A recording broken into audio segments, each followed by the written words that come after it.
In 1956, a broke, defeated 65-year-old man stood by a dusty highway in Corbin, Kentucky, contemplating suicide. His small roadside restaurant had just been utterly obliterated by the construction of a new interstate highway, which diverted all his customers away. He was left completely bankrupt, living out of his car and surviving on a measly $105 a month Social Security check.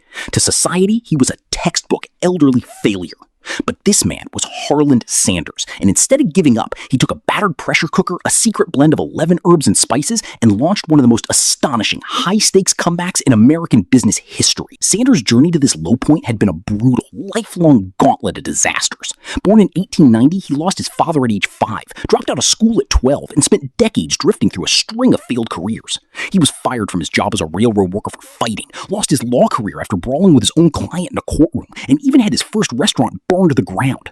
When finally perfected his legendary fried chicken recipe in his 40s at a small service station, a deadly shootout with a local business rival almost ended his life before the highway closure finished off his business. Armed with nothing but raw American grit and his secret recipe, the 65-year-old Sanders decided to franchise his chicken.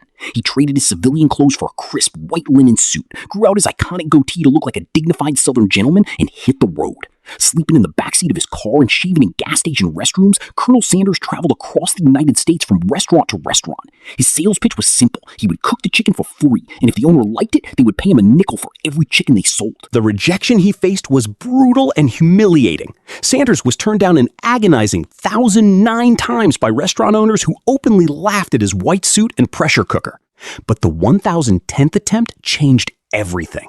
A restaurant in Utah agreed to the deal, and Kentucky Fried Chicken was officially born. Within less than a decade, the man who was flat broke at 65 had built a massive empire of over 600 franchise outlets across the USA and Canada. In 1964, Sanders sold his company for $2 million, equal to over $18 million today, while remaining the immortal, beloved global icon of the brand. Colonel Sanders proved to a captivated nation that age is just a number, and that an American dream can be forged out of total failure, one crispy piece of chicken at a time.